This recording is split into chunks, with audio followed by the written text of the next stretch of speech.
كما تمسيو زينا كسمعكم حيلتا تግራይ ምስ ሰራዊት ግንባር ናጽነት ኦሮሞ ብሓባር ንምስራሕ ኣብ ስምምዕነት ዝበጽሑ ሃገርን ህዝብን ናብ ገደል ይእቱን ዘሎ ናይ ጥፋት ሓይሊ ንምውጋድ እዩ ክብል ንርእሱ መንግስቲ ክልል ትግራይ ኢሉ ዝጽውዕ ኣብ ዘውጽኦ መግለጺ ፍሊጡ ቤት ጽሕፈት ቀዳማይ ሚኒስተር ትማሊ ኣብ ዝሃቦ መግለጺ ንባዕሉ ሰራዊት ናጽነት ኦሮሞ ኢሉ ዝጽውዕ መንግስቲ ድማ ሸኔ እናበለ ዝጽውዖን ሕወሓትን ሓቢሮም ክሰርሑ ዕላዊ ምግባሮም ሓድሽ ነገር ኣይኮነን ክብል ገሊጽ እዩ እቲ መግለጺ ኣብ ክልል ዓፋር ኣብ ልዕሊ ሰላማዊ ዜጋታት በጽሑ ዝተባሃለ ጉድኣት ብዘይ ሻራዊ ዓለም ለኻዊ ትካል ክጻረይ ድማ ሓቲቱ ኣሎ ሙሉጌታ ጽባሃ ሓጺር ጸብጻብ ልይኹልና ኣሎ ብሽም መንግስቲ ትግራይ ዝወፀ ኣብዚ መግለጺ ናይቲ ክልል ሓይልታት ምስ ሰራዊት ግንባር ነጻነት ኦሮሞ ብሓባር ምዃን ንምቅላስ ኣብ ስምምዕነት ከም ዝበጽሑ ብዕሊ ይገልጽ እቲ መግለጺ እቲ ስምምዕነት ዝተበጽሐ ሃገርን ህዝብን ናብ ገደል የእቱ ዘሎ ናይ ጥፋት ሓይሊ ጉጅለ ኣብይ ኣሕመድ ኢሉ ዝጸውዖ መንግስቲ ፌደራል ንምውጋእ ከም ዝኾነ ድማ ገሊጾሎም እቲ ስምምዕነት ብቐጻሊ ጉዕዞ ዝሃገር ቁኑዕ ንምግባርን ምስ ካልኦት ሓይልታት ድማ ንምትሕብባር እምበር ንዝኾነ ህዝቢ ዘነጻጸረ ኣይኮነን ኢሉ ካልኦት ህዝብታት ድማ ነቲ ስምምዕነት ክትሓባበሩ ሓቲቶሎም ሕወሓትን ሰራዊት ግንባር ነጻነት ኦሮሞ መንግስቲ ፌደራል ድማ ሸኔ ኢሉ ዝጽውዖ ሓይሊ ብፓርላማ ኢትዮጵያ ግብረ ሽበራውያን ተባሂሎም ዝተሰየሙ ምዃኖም ይፍለጥ ኣብ ክልል ዓፋር ኣብ ልዕሊ ንጹሃን ዜጋታት በጽሑ ዝተባሃለ ጉድኣት ብሓይልታት መንግስቲ እዩ ተፈጺሙ ብምባል እቲ መግለጺ ከሲሶሎም ሰራዊት ትግራይ ኣብ ዝተቆጻጸሮም ቦታታት ብህዝቢ ምትሕባር ይግበረሉ ዝበለት መግለጺ እቲ ሰራዊት ድማ ብስነ ምግባሩ ዝተፈለጠ ኣብ ልዕሊ ሰላማዊ ሰባትን ታሪካዊ ሓድግታትን ጉድኣት ንከይበጽሖም ዝከላኸል እዩ ኢሉ ኣብ ክልል ዓፋር ኣብ ልዕሊ ሰላማዊ ዜጋታት በጽሑ ዝተባሃለ ጉድኣት ብዓለም ለኸ ዘይሻራዊ ኣካል ክጻረይ ድማ እቲ መግለጺ ሓቲቶሎም ነዚ እውን መንግስቲ ትክልል ከም ዝተሓባበር ይገሊጹ ብኻሊ ዜና ሓይልታት ትግራይ ኣብ መስመር ወልድያ ወረታ መጥቃዕቲ ብምክያድ ከተማ ንፋስ መውጫ ከም ዝተቆጻጸሩ ወታደራዊ ኮማንድ ሰራዊት ገሊጾሎም እቲ ኮማንድ ጮጮሆ ብተወሳኺ እውን ደብረ ዘቢጥ ዝተባሃለ ከባቢታት ካብ ሰራዊት ምክልኻል ኢትዮጵያን ፍሉይ ሓይሊ ኣምሓራን ከም ዘልቀቐ ኣፍሊጦሎም ትማሊ ብልጽግና ኣምሓራ ኣብ ዘውጽኦ መግለጺ ናብ ወልድያን ንፋስ መውጫን ከባቢታት ሸሊኹ ዝኣተወ ሓይሊ ተደምሲሱ እዩ ምባሉ ይፍለጥ ንድምፂ ኣሜሪካ ሙልጌታ ጽቡሃ መቐለም ቤት ጽሕፈት ቀዳማይ ሚኒስተር ትማሊ ኣብ ዝሃቦ መግለጺ ንባዕሉ ሰራዊት ናጽነት ኦሮሞ ኢሉ ዝጽውዕ መንግስቲ ድማ ሸኔ እናበለ ዝጽውዖን ሕወሓትን ሓቢሮም ክሰርሑ ዕላዊ ምግባሮም ሓድሽ ነገር ኣይኮነን ክብል ገሊጽ እዩ ቀዳሞት መስረቲ ግንባር ናጽነት ኦሮሞ ነቲ ናይ ጥፍኣት ሕብረት ኢለን ዝገለጾ ከም ዝኹንንዎ ኣይጠራጥርን ክብላ ሓላፊት ፕረስ ቤት ጽሕፈት ቀዳማይ ሚኒስተር ብለኔ ስዩም ተዛሪበን እየን ናይ ዩናይትድ ስቴትስ ፕሬዚዳንት ኣብ ዝወሳኒ እዋን ንፍሉይ ልኡኽ ጀፍሪ ፌልትማን ናብ ኣዲስ ኣበባ ክምለሱ ከም ዝሓተትዎም ኣብ ዋይት ሃውስ ኣማኻሪ ሃገራዊ ጸጥታ ፕሬዚዳንት ጄክ ሱሊቫን ገሊጾም ንሶም ብትዊተር ኣብ ዝዘርግሕዎ መልእኽቲ ንኣዋርሕ ዝዘለቐ ኩናት ናብዛ ዓባይ ሃገር ብተወሳኺ ውግእ ዘይድሕን ግዙፍ መከራን ምክፍፋልን ኣስዒቡላ እዩ ኢሎም ኩሎም ወገናት ብቕልጡፍ ናብ ናይ ልዝብ ጠረጴዛ ክምለሱ ንጽውዕ ኢሎም بتمساسال زينا بصحفة وهاب قال مينستر قدات وصا يونايتد ستيتس تمالي أبزوصو حصير مجلسي أبقرنا أفريكا فلوي لأخ يونايتد ستيتس جيفري فيلتمان كاب 15 ساب 24 نحاسة كل تشين 21 قواطرة فرنجي ناب جيبوتي إثيوبيان حبرات عرب إماراتسن كم زقوا عزو قليس الله فلوي لأخ فيلتمان مثل على وصب السلطان سلستين هاجرات تراخيبهم يونايتد ستيتس سلام نمتببعن مرققان بالسقنا قرن أفريكا كتدقفن زلو عدلات نمزر الرابي يبلت مجلسي ኣብ ክልል ትግራይ ብዛዕባ ተፈጺሙ ዝበሃል ጾታዊ መግሃስቲ ብኣምነስቲ ኢንተርናሽናል ዝወፀ ጸብጻብ ብቐጥታ ናይ መሰኻኽር ቃል ዝሓዘ ዘሰንብድ መልክዕ ኩናት ትግራይ እዩ ክብሉ ኣብ ሴኔት ዩናይትድ ስቴትስ ላዕለዋይ ኣባል ኮሚቴ ርክባት ወጻኢ ዝኾኑ ሴኔተር ጂም ሪስች ኣብ ትዊተር ገሊጾም መንግስቲ ኢትዮጵያ ነዚ ጸብጻብን ኣብ ትግራይ ቅድሚ ሎሚ ንዝወፁ ጸብጻባት ሰብኣዊ መግሃስትን ዝሃቦ ናይ መጀመርያ ግብረ መልሲ ዝሕብሮ መንግስቲ ኣብ መላእቲ ሃገር ንዘለዉ ብርክት ዝበሉ ግጭታትን ሰብኣዊ ቅልውላዋትን ጸማም እዝኒ ይህቦ ከም ዘሎ እዩ ይብል እቲ ናይ ትዊተር መልእኽቲ ክሕደት ምዝባዕን ንተኣማንነት ጉጅለታት ሰብኣዊ መሰላት ምጥቃዕን ናይቲ መንግስቲ ተኣማንነት ዘሽርሽርን ኣብ ኢድ ኣብቲ ኩናት ይሳተፉ ዘለው ተዋሳእቲ ዕላማ ኮይነን ዘሰቅቕ መከራ ይወርደን ዘለዋ ደቂ ኣንስትዮ ዘለዎ ዕሽሽነት ዝገልጽን ይብል እቲ ናይ ትዊተር መልእኽቲ ኩናት ካብ ዝተኻየደሎም ከባቢታት ዞባ ሰሜን ወሎ ብሄረሰብ ዋግ ኽምራ ክልል ዓፋርን ተመዛቢሎም ኣብ ከተማ ደሴ ዝሰፈሩ ልዕሊ 20,000 ሰባት እቲ ሕብረተሰብ ናይ ዕለት ምግቡ ምክፍፋል ምጅማሩ ናይ ደቡብ ወሎ ዞባ ሓደጋ ምክልኻልን ውሕስነት ምግብን ቤት ጽሕፈት ገሊጹ ናይቲ ክልል ምክልኻል ሓደጋን ውሕስነትን ምግቢ ኮሚሽን ኣብ ግንባራት ወልድያን ጎንደርን ናይ ህልውና ወፍሪ ይካየዳሎ ብዝበሎ ወፍሪ ዝተመዛበሉ ሰባት ልዕሊ 4 ሚልዮን ከም ዝበጽሐ ኣፍሊጡ ይብል ጸብጻብ መስፍን ኣራጌ። ኣብ ክልል ኦሮሚያ ዞባ ምዕራብ ኣርሲ ወረዳታት ሲራሮን ሻላን ብሰንቂ ድርቂ ጥሜት መኽሳቱ ነበርቲ ከባቢ ገሊጾም ናይቲ ዞባ ኣመራርሓ ስራሕ ስግኣት ሓደጋ ንሬድዮ ድምፂ ኣሜሪካ ከም ዝሓበርዎ ክሳብ ሕዚ ኣብተን ክልተ ወረዳታት ልዕሊ 400,000 ህዝቢ ንጥሜት ተቃሊዖም ኣለዉ ኢሎም ናይቲ ክልል ኣመራርሓ ስራሕ ስግኣት ሓደጋ ብወገኑ ኣብቲ ዞባ ገለ ወረዳታት እቲ ጸገም ተኸሲቱሎ ግን ክሳብ ሎሚ ብጥሜት ዝሞተ ሰብ የለን ኢሉ ይብል ጸብጻብ ፀሐይ ዳምጠው። ኣብ ኢትዮጵያ ነበርቲ ድሬዳዋ ናይ ምግቢ ተንከፍ ዝኾኑ ፍርያት ዋጋኦም ብምንሃሩ ከምዚ ተማረሩ ገሊጾም መምሕዳር ድሬዳዋ ግን ይወስዶም ኣለኹ ብዝበሎም ስጉምትታት ዋጋ ሸቐጣት ይረጋጋእ እዩ ዘሎ ይብል። ናይታ ከተማ ሰበስልጣን ዋጋ ሸቐጣት ሙሉእ ብምሉእ ናብቲ ዝነበሮ እንተዘይተመለሰ እውን ዝተረኣየ ብዘይ ኣገባብ ምውሳኽ ዋጋ ምቁፅጻር ተኻኢሉሎ ምባሎም ጸብጻብ ኣዲስ ቸኮል ይሕብር። ጉጅለ ህዝባዊ ዲፕሎማሲ ኢትዮጵያ ብሰንኪ ሃገራዊ ኩነታት ጸጥታ ትኩረቱ ውሽጣዊ ኩነታት ኢትዮጵያ ከም ዝገብር ኣፍሊጡ ዓለም ለኻዊ ማዕኸናት ዜና ንዝፍንዎ ናይ ሕሶት ሓበሬታ ዝበሎ ጸብጻባት ከም ዘድህብ እውን ገሊጹ ኣሎ። ህዝቢ ትግራይ ንደቁ ኣብ ኩናት ንከየእትዎም መልእኽቲ ከሕልፍ እውን ይብል እቲ ጉጅለ። ናይ ኣዲስ ኣበባ ወኪልና መለስካቸው ኣመሃ ዝለኣኾ ሪፖርት በትረ ስልጣን ካቕርቦ እዩ። ቅድሚ 10 ዓመት ከም ዝተመስረተ ዝግለጸሉ እቲ ጉጅለ ዲፕሎማሲ ብዛዕባ ዓብዪ ግድብ ህዳሴ ኢትዮጵያ ኣብ ጎረባብቲ ሃገራት እናኸደ ብዛዕባ መርገፂ ኢትዮጵያ እቲ ጉዳይ ብቐረባ ንዝምልከተን ሃገራት መብሪ ከም ዝሃበ ይገልጽ። ኣብዚ እዋን እዚ ተመሳሳሊ ነገራት ምፍጻም ኣገዳሲ እኳ እንተነበረ እዋናዊ ሃገራዊ ኩነታት ግና ሓድሽ ኣንፈት ምስዓብ ግድን ገይሩ ኣለዎ የብሉ ኣባላት እታ ጉጅለ። ካብ አባላት መሪሕነት ሓደ አቶ ጥበቡ በለጠ ከምዚ ይብሉ። አሁንም በሰሜን ኢትዮጵያ ያለው ችግር ብዙ ህዝብ ለአደጋ የተጋለጠበት ሁኔታ አለ።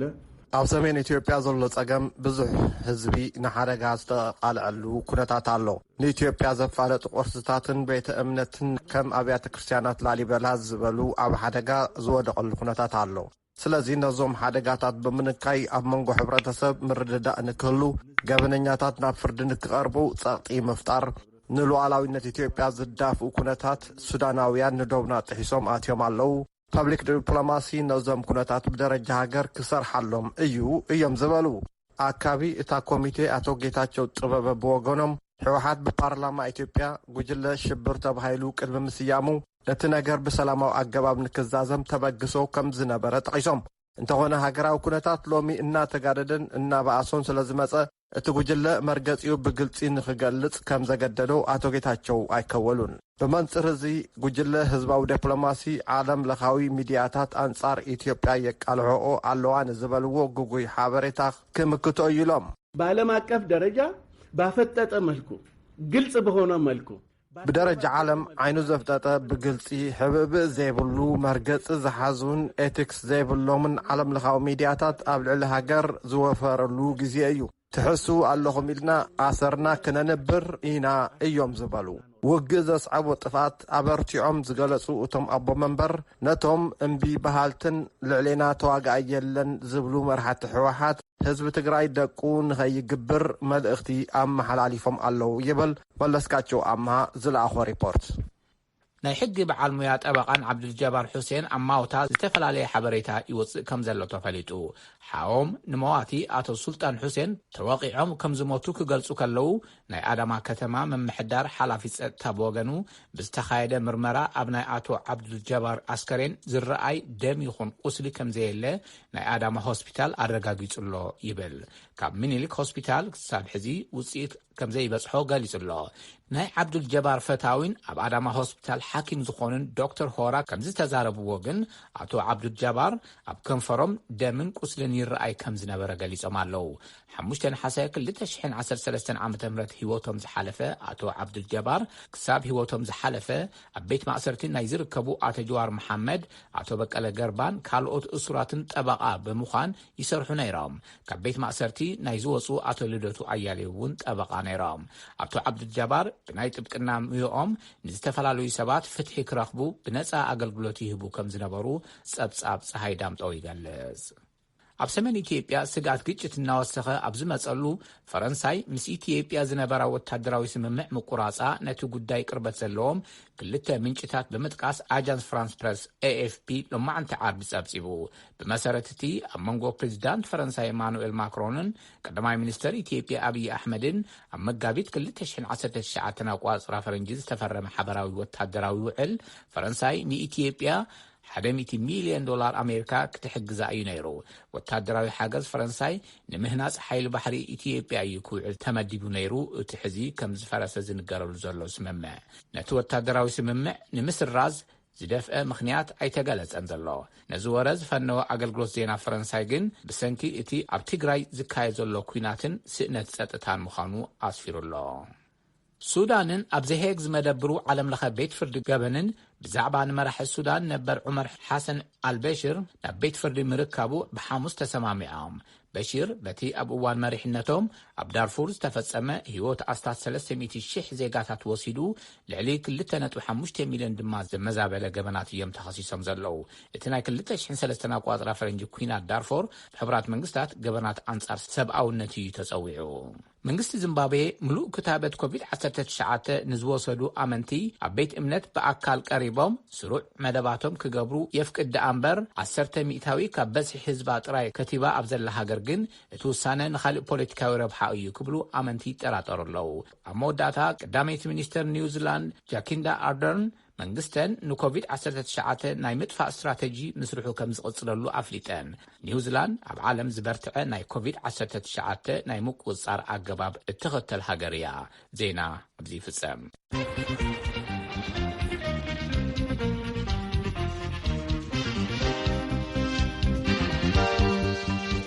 እዚ ሬድዮ ድምፂ ኣሜሪካ እዩ። ድሕሪ ዜና ናብ ዘሎ ፈለማይ ጸብጻብና ክንሓልፍ ኢና። ሚኒስተር ሳይንስን ትምህርትን ኢትዮጵያ ኣብ ክልል ትግራይ ካብ ዝርከባ 4 ዩኒቨርሲታት ልዕሊ 10,000 ተምሃሮ ክወፁ ከም ዝገበረ ኣፍሊጡ።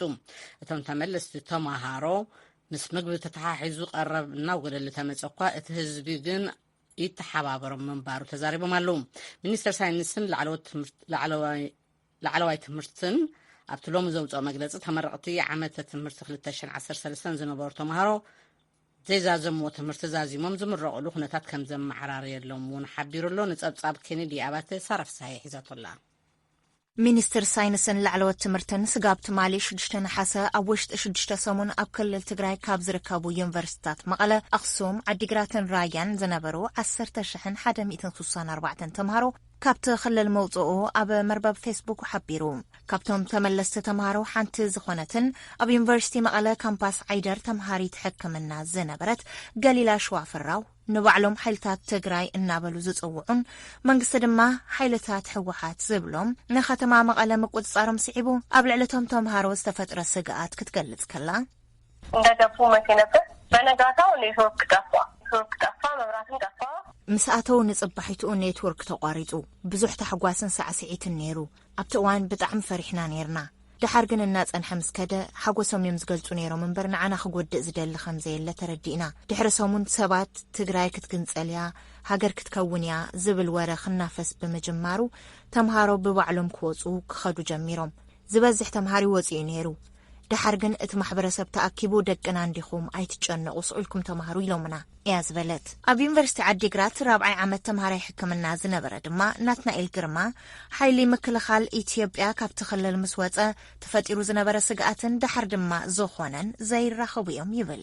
እዚህ ያለው ሰው ደግሞ በጣም ሲጨነቅ ነበረ። ያው እዛ ያለው ነገር ጥሩ አይሆንም ብሎ ስለሚያስቡ ኣብዚ ዘሎ ሰብ ኣብኡ ክህሉ ዝኽእል ነገር ጽቡቕ ኣይኸውንን ኢሉ ስለ ዝሓስብ ይጭነቑ ነይሮም። ሽዑን ሽዑ ነይሩ። ሓይሊ ምክልኻል ምስ ወፁ ፍሉይ ሓይሊ ትግራይ ነቲ ካምፓስ ኮነ ከተማ ንኹሉ ዝተቆጻጸርዎ። ካብኡ እንድሓር ሰላማዊ ምንቅስቃስ ነይሩ። ዋላ ንከተማ ንወፅ ነርና ኣብቲ ካምፓስ እውን ምሳና ነይሮም። ዘፍርሕ ነገር ኣይነበረን እዩ ዝበለ። ቶም ተምሃሮ ኣብቲ ምስ ቪኦኤ ብስልኪ ዝገበርዎ ጻኒሒት ምስ መግቢ ተታሒዙ ቀረባት ቀስ በቐስ እናቐነሰ ምስ መፀ ህዝቢ ትግራይ ኣብቲ ኣጸጋሚ እዋን ኣብ ጎኖም ኮይኑ ይተሓባበሮም ምንባር እዮም ዝዛረቡ። ይኹን እምበር እቶም ተመለስቲ ተምሃሮ ናብቶም ክመሃሩሎም ዝጸንሑ ዩኒቨርሲታት ናይ ምኻድ ድሌት ከም ዘይብሎም መሓዙቶም እውን ተመሳሳሊ ስምዒት ከም ዘለዎም ገሊጾም እዮም። ሚኒስትር ሳይንስን ላዕለዎት ትምህርትን ኢትዮጵያ ኣብ ዘውፅኦ መግለጺ ተመረቕቲ ዓመተ ትምህርቲ 2013 ዝኾኑ ተምሃሮ ዩኒቨርሲቲታት መቐለ፣ ዓዲግራት፣ ኣኽሱምን ራያን ዘይዛዘምዎም ተግባራት ትምህርቶም ንኽዛዝሙን ዝምረቕሉ ኩነታትን ከም ዘመዓራሪ ገሊጹ እዩ። ብዛዕባ ካብ ተመረቕቲ ወፃኢ ንዘለዉ ተምሃሮ እተን ዩኒቨርሲቲታት ግን እቲ መግለጺ ዝበሎ ነገር የለን። ቪኦኤ ነዚ ጉዳይ ኣመልኪቱ ካብቲ ሚኒስተር ተወሳኺ መብርሂ ንምርካብ ዝገበሮ ተደጋጋሚ ጻዕሪ ኣይሰለጠን። መንግስቲ ኢትዮጵያ በይናዊ ምቁራጽ ተጻብኦ ድሕሪ መእዋጁን ሰራዊተይ ካብ ክልል ትግራይ ውፅኤ ምባሉን ስዒቦ ስድራ ኣብተን ኣብ ክልል ትግራይ ዝርከባ ዩኒቨርሲታት ዝርከቡ ተምሃሮ ሻቕሎት ፈጢሮም ምጽንሖም ዝዝከር እዩ። እቲ ሚኒስተር ሎሚ ኣብ ዘውፅኦ መግለጺኡ ኣብ ክልል ትግራይ ዝርከባ ዩኒቨርሲታት ዝጸንሑ 10164 ተምሃሮ ምስ ፌደራልን ፖሊስ ክልል ዓፋርን ብምትሕብባር ክወጹ ምግባሩ ኣፍሊጡ። ይኹን እምበር ሕዚ እውን ኣብቲ ክልል ዝተረፉ ተምሃሮ ምህላዎምን ዘይምህላዎምን ግን ኣብቲ መግለጺ ኣይተሓበረን። ኣብ ክልል ትግራይ ዝርከቡ ዩኒቨርሲታት ኣብ ዝሓለፈ ወርሒ ዝነበሮም በጀት ከም ዝወድኡን ካብ መንግስቲ ፌደራል እውን ከም ዘይተላኣኸሎም ገሊጾም ካብ መወዳእታ እቲ ወርሒ ጀሚሩ ብዛዕባ እቶም ተምሃሮ ሓላፍነት ከም ዘይወስዱ ኣፍሊጦም ምንባሮም ዝዝከር እዩ።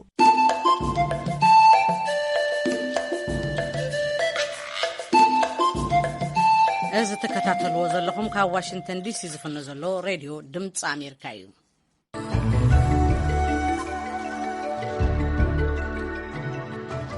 ንጉዳይ ስደተኛታት ኤርትራውያን ኣብ ኢትዮጵያ ብሕልፊ ከዓ ኣብ ክልል ትግራይ ኣመልኪቱ ነዊሕ ከዛርብ ጸኒሑ እዩ። ዝተፈላለዩ ጸብጻባት ከም ዘመልክትዎም እቶም ኤርትራውያን ስደተኛታት ግዳይ በበይኖም መጥቃዕታት ክኾኑ ጸኒሖም እዮም።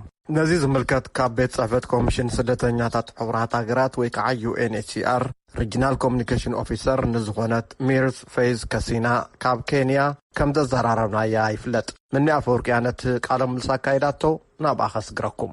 ኩነታት እቶም ኣብ ትግራይ ዘለዉ ኤርትራውያን ስደተኛታት ከመይ ከም ዘሎ ዶ ክትሕብረኒ ዝብል እዩ ንሚስ ፌዝ ከሳኒ ዘቕረብኩላ ፈላማይ ሕቶ ዝሃበቶ መልሲ The situation around the two refugee camps, Mai Aini and Adi Harush camp, of course, has been very worrying for us as UNHCR because بحلف እኳ ኩነታቶም ኣብ ማይ ዓይንን ዓዲ ሓሩሽን ዝርከቡ ስደተኛታት ንላዕለዋይ ኮሚሽን ስደተኛታት ኣዝዩ ኣሻቒሉ እዩ ጸኒሑ።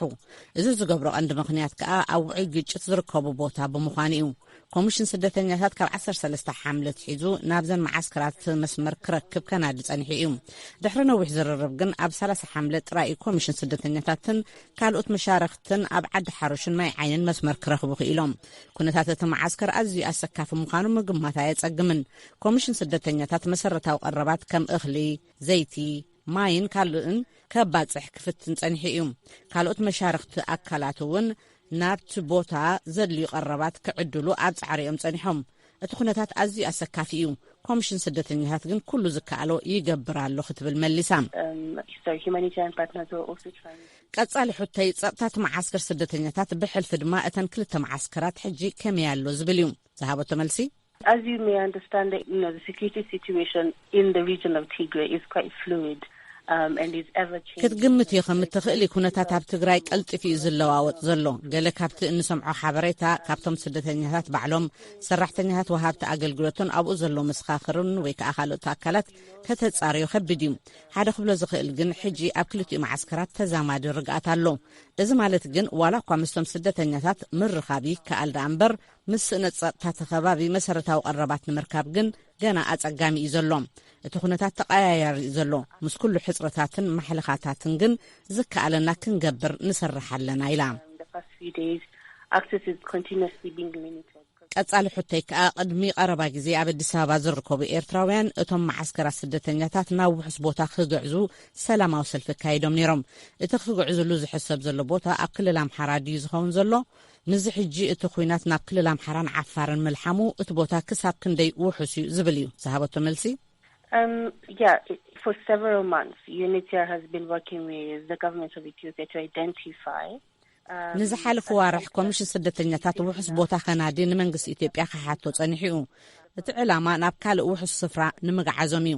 ካብ 26 ሰነ ኣትሒዝና ድማ ኣብ ከባቢ ዳባት ዝተባሃለ ቦታ ናይ ክልል ኣምሓራ ቦታ ተፈልዩልና ኣሎ። ሕጂ ከዓ ኣብ ዓለም ወሽ ዝበሃል ቦታ ሓድሽ መዓስከር ንምቋም ኣበርቲዕና ንሰርሕ ኣለና። እዚ መዓስከር ኣሳት 25,000 ስደተኛታት ክሕዝ ትፅቢት ዝግበሮም ምስ መንግስቲ ኢትዮጵያ ከም እንሰርሕ መጠን እዚ ሓድሽ ቦታ ንስደተኛታት ውሕስ ክኸውን ከም ዘለዎ ንሕናን ካልኦት መሻርክትናን ንሰርሓሉ ኣለና። ጸጥታዊ ውሕስነት ጥራይ ዘይኮነስ ካልእ መሰረታዊ ቀረባት ዝርከበሉ ቦታ ክኸውን እውን ኣብ ምስራሕ ኢና ዘለና ኢላ ኣስዒበ ንምስ ፌዝ ካሲና ዘቕረብኩላ ሕቶ እቲ ኩናት ሕጂ ናብ ክልል ኣምሓራ እውን ይልሕም ብምህላው ምስቲ ዘሎ ስእነ ጸጥታ ካልእ ዝሓስኩሞ ውሕስነት ኣሎ ድዩ? ምዚ ኣብ ባይታ ዘሎ ኩነታት ካልእ ኣማራፂ እውን እንተልይኩም ዝብል እዩ።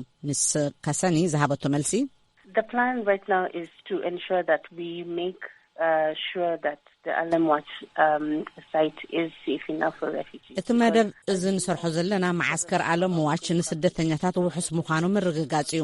ምዝ ዝኸይድ ዘሎ ኩናት እቲ ቀዲሙ ዝመጽእ ውሕስነት ጸጥታ ስለ ዝኾነ ንዕኡ ከረጋግጹልና ምስ መንግስቲ ኢትዮጵያ ንሰርሕ ኣለና።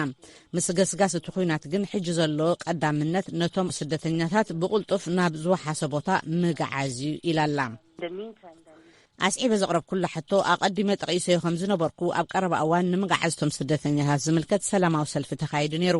ካልእ ምጥቃስ ዘድልዮ ድማ ኣብ ትግራይ ዘሎ ምምሕዳር ምግዓዝቶም ስደተኛታት ብድልየቶም ክኸውን ከም ዘለዎ መግለፂ ውፅኡ ነይሩ። ስለዚ እቶም ስደተኛታት ብዛዕባ ምግዓዞም ኣፍልጦን ድሌትን ከም ዘለዎም ተሓቲቶም ድዮም ዶስ መንግስቲ ኢትዮጵያ ዝብሎ ጥራይ ዝኸውን ዝብል እዩ ዝሃበቶ ምላሽ። No, as we mentioned, it's very voluntary, and so it depends on what the refugees want. ኣይኮነን ከም ዝጠቐስክዮ ኣብ ፍጹም ድሌት እቶም ስደተኛታት ዝቡርኮስ እዩ።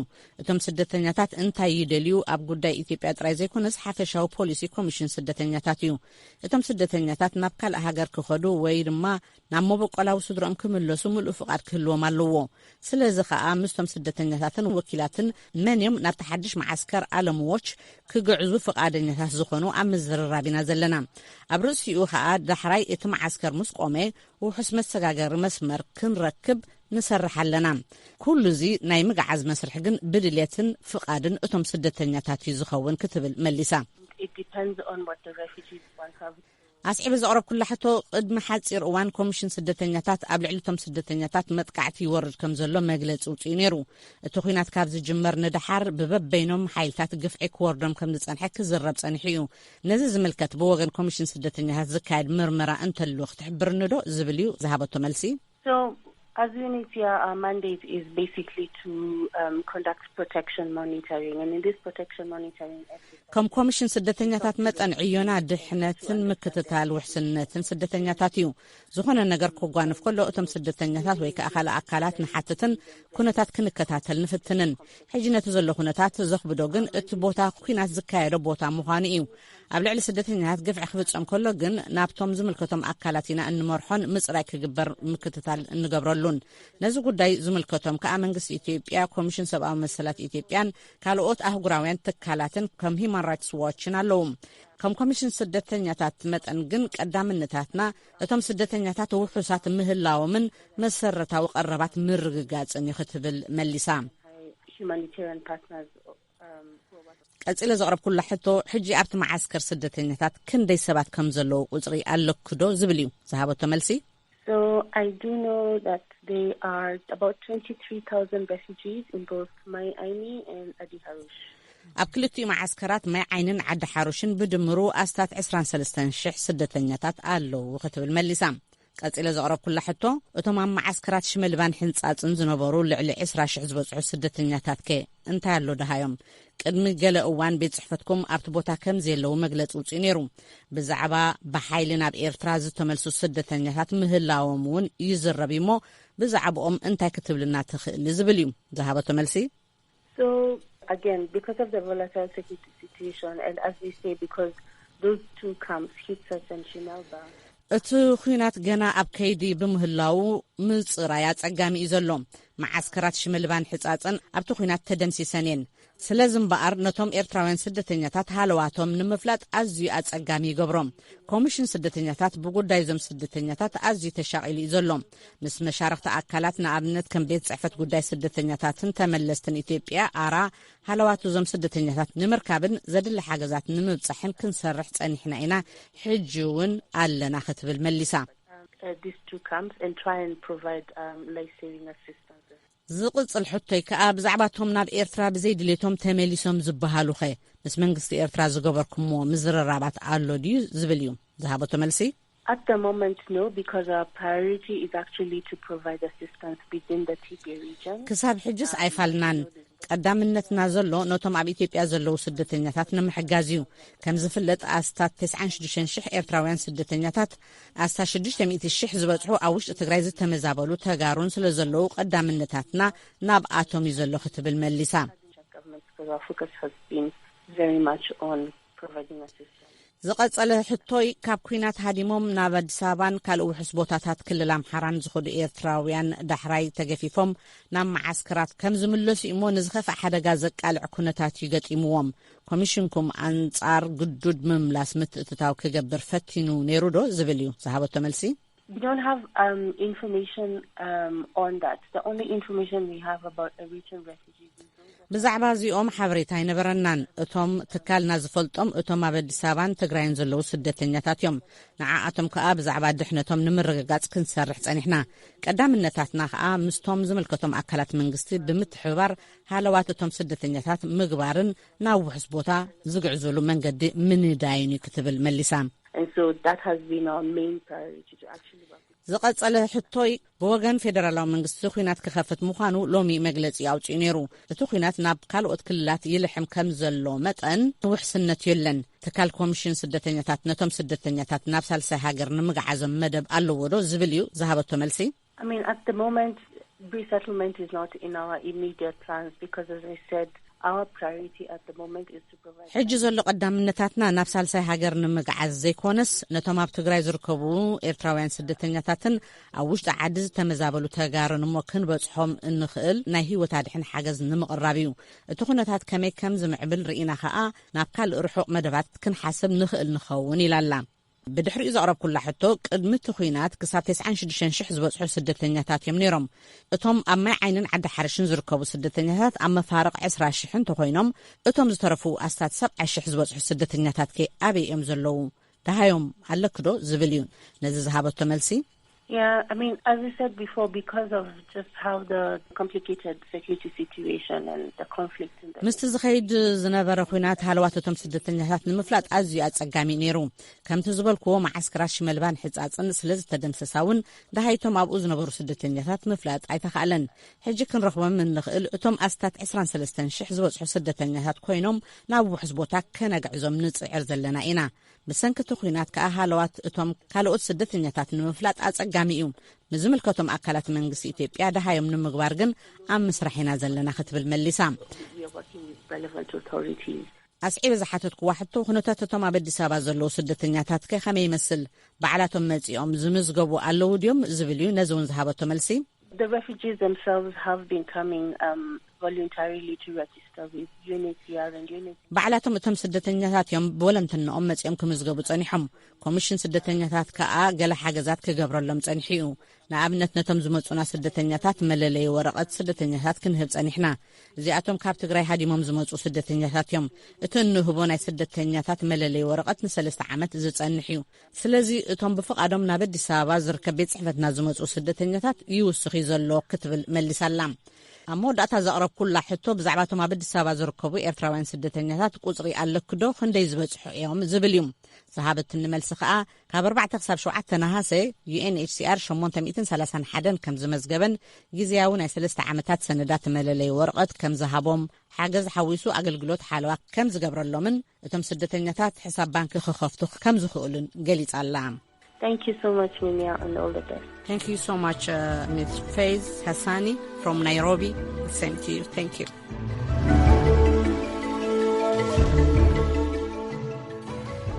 በዝምባር ናይ ሎሚ ዓርቢ ሓፈሻዊ ምድላዋትና ፈጺምና ኣለና ቀዳምን ሰንበትን ፈነወለና ክትከታተሉና ንዕድመኩም ክትከታተሉና ተደሊኹም ዝሓልፈኩም ማለት እዩ ኣብ ዌብሳይትና ኣትኹም tigrinya.voanews.com ኢልኩም ኣትኹም ኣብኡ ፈነወና ክትረክቡና ትኽእሉ ኢኹም ከምኡ እውን ኣብ ፌስቡክ በዝምባር